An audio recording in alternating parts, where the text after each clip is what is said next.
Super 6 super ఫ్లాపే. మీ బాబు రాజకీయాలకు సంబంధించి వస్తుంటే వైసీపీ ట్రోల్ చేస్తుంది, చంద్రబాబు కోసమే రాజారెడ్డి రాజకీయాలు.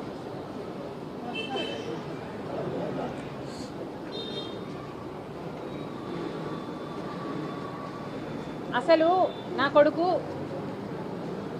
ఇంకా రాజకీయాలలో అడుగే పెట్టలేదు. పెట్టకముందే వైసీపీ ఇంతలా రియాక్ట్ అవుతుంది అంటే ఇది భయమా బెదురా? వాళ్ళకే తెలియాలి. కానీ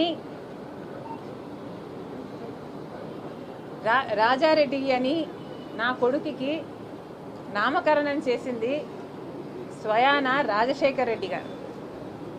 వైసీపీ సైతాన్ సైన్యం ఎంత అరిచి గీ పెట్టినా నా కొడుకు పేరు వైఎస్ రాజారెడ్డే. ఎన్ని కుక్కలు మొరిగినా దీన్ని మార్చలేవు. నా కొడుకు పేరు రాజారెడ్డే, నా కొడుకు రాజశేఖర్ రెడ్డి వారసుడే. ఇప్పుడు వీళ్ళు చెప్తున్నది చంద్రబాబు గారు చెప్తే మార్ఫింగ్ చేశారు ఒక వీడియోని, నేను కూడా చూశాను, ఆ టీం కూడా పెట్టింది. మార్ఫ్ చేసిన వీడియోలో చంద్రబాబు గారు చెప్తే నా కొడుకు రాజకీయాలలో వస్తాడు అని నేను చెప్పినట్టు కష్టపడి మార్ఫింగ్ చేశారు. చూస్తే నాకు చాలా నవ్వు వచ్చింది. ఇంత కష్టం మీకు అవసరమా అనిపించింది.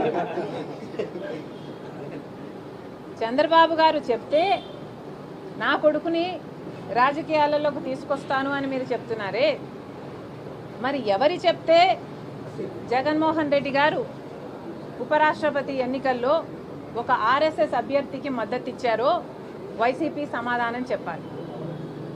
నిస్సిగ్గుగా ఈరోజు మిగతా వాళ్ళ గురించి మాట్లాడుతున్నారు.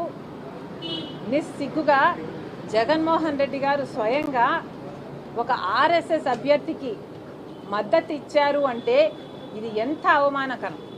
అసలు రాజశేఖర్ రెడ్డి గారు బీజేపీని వ్యతిరేకించిందే బీజేపీ ఆర్ఎస్ఎస్ సిద్ధాంతాన్ని ఫాలో అవుతుంది కాబట్టి. అలాంటి ఆర్ఎస్ఎస్ అభ్యర్థికి జగన్మోహన్ రెడ్డి గారు వైసీపీ మద్దతు ఇచ్చారు అంటే ఈరోజు రాజశేఖర్ రెడ్డి గారు గనుక బ్రతికే ఉండుంటే జగన్మోహన్ రెడ్డి గారిని చూసి అవమానంతో సిగ్గుతో తలదించుకునేవాడు రాజశేఖర్ రెడ్డి గారు. అసలు జగన్మోహన్ రెడ్డి గారు సమాధానం చెప్పాలి. సుదర్శన్ రెడ్డి గారికి మీరు ఎందుకు మద్దతు ఇవ్వలేదు? సుదర్శన్ రెడ్డి గారు ఒక తెలుగువాడు. సుదర్శన్ రెడ్డి గారు సుప్రీంకోర్టులో జడ్జిగా పనిచేసిన వాడు. సుదర్శన్ రెడ్డి గారు కాన్స్టిట్యూషన్ తెలిసిన వాడు, కాన్స్టిట్యూషన్ కోసం ప్రాణమైనా పెట్టేవాడు. మరి అలాంటి వాడికి జగన్మోహన్ రెడ్డి గారు ఎందుకు మద్దతు ఇవ్వలేదో సూటిగా సమాధానం ఇంతవరకు చెప్పలేదు. నేను చెప్తా. ఎందుకంటే జగన్మోహన్ రెడ్డి గారు మోడీ గారికి దత్తపుత్రుడు కాబట్టి. అందుకే జగన్మోహన్ రెడ్డి గారు మోడీ గారు చెప్పినట్టల్లా ఆడుతున్నారు. రిలయన్స్ వాళ్ళు రాజశేఖర్ రెడ్డి గారి మరణం వెనక రిలయన్స్ వాళ్ళ హస్తం ఉంది అని చెప్పిన జగన్మోహన్ రెడ్డి గారు అదే రిలయన్స్ వాళ్లకు రాజ్యసభ సీటు ఇచ్చాడు అంటే మోడీ కోసమే ఇచ్చాడు. గంగవరం పోర్టు అదానికి కట్టబెట్టాడు అంటే మోడీ కోసమే కట్టబెట్టాడు. 5 ఏళ్ళు అధికారంలో